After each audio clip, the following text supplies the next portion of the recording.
पिलामाने मु आपन को स्वागत करछि मूनलाइट कोचिंग सेंटर को। आमे काली पढिथिबा नेक्स्ट क्लास रे पढिथिले कोन व्यंजन कोन व्यंजन मन को दी बार अछि। गोटे होछि वर्गीय व्यंजन आ गोटे होछि अवर्गीय व्यंजन। बुझाइलो व्यंजन मन केते प्रकार गोटे होछि वर्गीय व्यंजन आ गोटे अवर्गीय व्यंजन। वर्गीय व्यंजन 25 टा अवर्गीय व्यंजन 13 टा। वर्गीय व्यंजन 25 टा अवर्गीय व्यंजन 13 टा। आमे वर्गीय व्यंजन पढ़ी देइथिले कोन कचड़ तप गजड़ तप अन्य नाम। एबे जो अवर्गीय व्यंजन करबा अवर्गीय व्यंजन सेमिति पढ़िथि सेमिति किछि नथिला। एबे जो अवर्गीय व्यंजन को केतेटा भाग रे भाग करे केतेटा भाग रे भाग करे। प्रथम आइलो अवर्गीय व्यंजन कोन अल्प प्राण व्यंजन कोन अल्प प्राण व्यंजन। पथे अल्प प्राण व्यंजन काहा को कुआ जे अल्प व्यंजन काहा को जे ओ अल्प व्यंजन उदाहरण देखो जेउ वर्ण मानकर उच्चारण अल्प प्राण निकट हुए। मन कर तमे गोटे कथा कहउछ तमे गोटे वर्ण कहउछ गोटे कोन अक्षर कहउछ क ख ग घ ब ताले माने जहा पाखरे तुम कथरा धीरे जाउथो ना उच्चारण धीरे होउथिबो ताहाकू कोन जे अल्प प्राण व्यंजन निर्गते सेमानकू अल्प प्राण व्यंजन कहंती। जोठी जेउ वर्ण कोन धीरे उच्चारित देखो दे धीरे उच्चारित होइथाए ताहाकू कोन अल्प प्राण व्यंजन कुआ जाय। प्रत्येक वर्गर प्रथम तृतीय पंचम वर्ण अल्प प्राण व्यंजन। देखो जे वर्गीय व्यंजन होची 25 टा से देखेतला क वर्ग ख वर्ग ग वर्ग नहीं क वर्ग च वर्ग ट वर्ग त वर्ग प वर्ग हला। प्रथम वर्ग द्वितीय वर्ग तृतीय वर्ग चतुर्थ वर्ग पंचम वर्ग सेई 50टी वर्ण मध्यरु प्रथम वर्ग तृतीय वर्ग ओ पंचम वर्ण कोन अल्प प्राण व्यंजन। पंच प्रथम रे की आसीबो क ख उ च एना न प्रथम न ए पांचटा आसीबो। तार तृतीय वर्ण जे रहिले सी होसंदी अप्राण व्यंजन। पंचम वर्ण जे रहिले सी होसंदी अप्राण व्यंजन। बुझिलाइलो आमे पढिले अल्प प्राण व्यंजन काहू कुहा जे ओ अल्प प्राण व्यंजन रो उदाहरण। एबे पढ़िबा महाप्राण व्यंजन। ठीक होची अल्प प्राण उल्टा होची महाप्राण हला। अल्प माने से कोन कम वायु निर्गत होतला बुझले नहीं। महाप्राण माने कोन सेथिरे अधिक वायु निर्गत हो कोन अधिक वायु बा तुम कथरा जोरे कहिबो। अल्प माने अल्प जोरे कहला महाप्राण माने बहु जोरे कहिबो। देखो जेउ वर्ण मानकर उच्चारण बेले अधिक वायु निर्गत हुए सेमानकु महाप्राण। मन कर तमे किछि वर्ण उच्चारण करूछ हला अ आ हसे जहा तुम उच्चारण करूछ जोठारे अधिक वायु लागू थिबो ताहा को कह जे महाप्राण। कह जे महाप्राण। जेउ वर्ण मानकर अधिक वायु उच्चारण होइथाए ताहाकू महाप्राण व्यंजन कुआ जाए। बुझलो को वर्ण रे अधिक वायु उच्चारित होइथाए देखो द्वितीय वर्ग चतुर्थ वर्ग।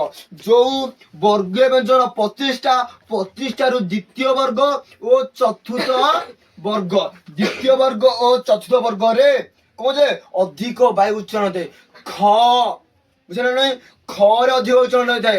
तापर हला घ रे अधिक उच्चारण होइथाए बुझल नहीं। एमिति द्वितीय वर्ण जे द्वितीय वर्ग जे रहिला आउ चतुर्थ वर्ग जे रहिला सेठारे अधिक वायु उच्चारण होइथाए ताहाकू कोन कुआ जे महाप्राण व्यंजन। कोन कुआ जे महाप्राण व्यंजन। परीक्षा रे प्रश्न आसीदबो केउ वर्ग रे अधिक वायु उच्चारण होइथाए द्वितीय वर्ग आउ चतुर्थ वर्ग कोन द्वितीय आउ चतुर्थ ताहाकू महाप्राण व्यंजन कुआ जे कोन जे महाप्राण। अल्प माने कोन छोट महाप्राण टिके बड़ अल्प माने धीरे महाप्राण टिके जोरे बुझेलनी।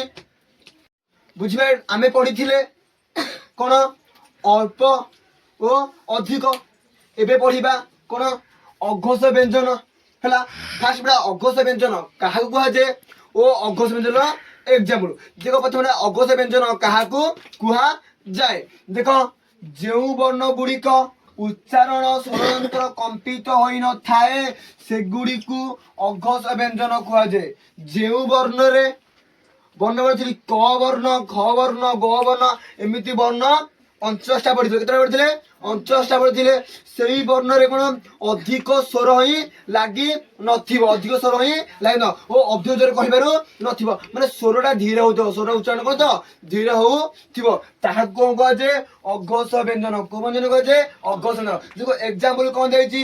ପ୍ରଥମ ବର୍ଗର କ'ଣ ପ୍ରତ୍ୟେକ ବର୍ଗର ପ୍ରଥମ ଓ ଦ୍ୱିତୀୟ, ପ୍ରତ୍ୟେକ ବର୍ଗର ପ୍ରଥମ ଓ ଦ୍ୱିତୀୟ। ଦେଖ କ'ଣ କ'ଣ ଆମେ କ'ଣ ବହିଥିଲେ ବ୍ୟଞ୍ଜନ ମାନଙ୍କୁ ଦି ଭାଗ ଯାଇଛି। ଗୋଟେ ହଉଛି ବର୍ଗୀୟ, ସେଇ ବର୍ଗୀୟର 25ଟା, ସେ 25ଟାର ପ୍ରଥମ ଆଉ ଦ୍ୱିତୀୟ, ପ୍ରଥମ ଆଉ ଦ୍ୱିତୀୟ ସେଟା କ'ଣ ହୋଇଥାଏ କହିଲ?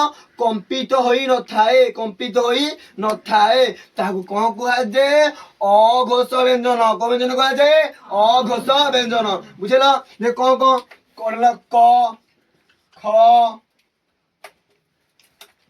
ଗ, ଘ, ଙ, ତାପରେ ଚ, ଛ, ଜ, ଝ, ଞ, ଟ, ଠ, ଡ, ଢ, ଣ, ତ, ଥ, ଦ, ଧ, ନ,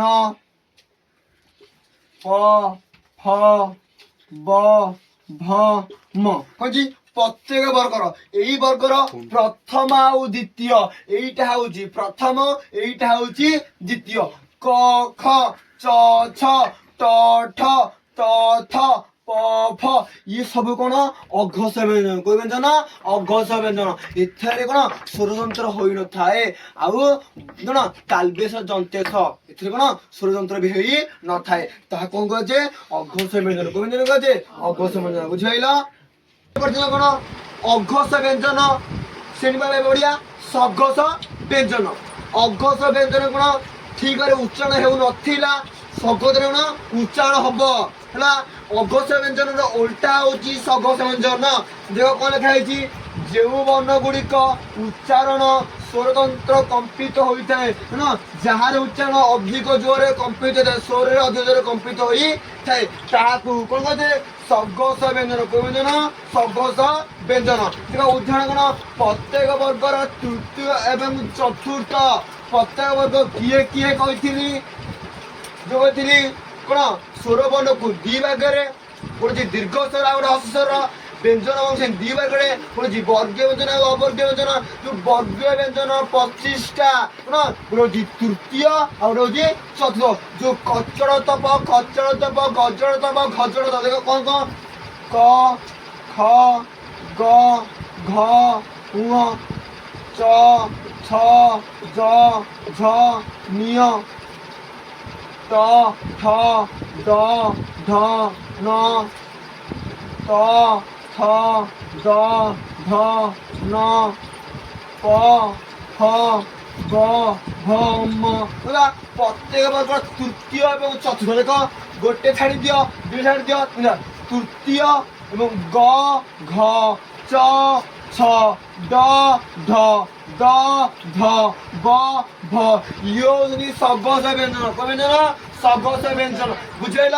ପ୍ରତ୍ୟେକ ବର୍ଗ ଗୋଟେ ଯଦି ପ୍ରତ୍ୟେକ ବର୍ଗ କ'ଣ ତୃତୀୟ ଆଉ ଚତୁର୍ଥ, ଏ ସବୁ କ'ଣ ସଘୋଷ ବ୍ୟଞ୍ଜନ। ଆଉ କିଏ କିଏ? ଯେନେରା ତାଲବେଶ, ଯନ୍ତେଶ, ମୁଦ୍ରଣ ଥିଲା ସେଥିରେ ଏମିତି କ'ଣ ରହିଲା? ଜ, ର, ଳ ଆଉ ବ, ଇଏ କୋଉ ବ୍ୟଞ୍ଜନ? ସଘୋଷ ବ୍ୟଞ୍ଜନ। କୋଉ ବ୍ୟଞ୍ଜନ? ସଘୋଷ ବ୍ୟଞ୍ଜନ। ବୁଝିପାରିଲ?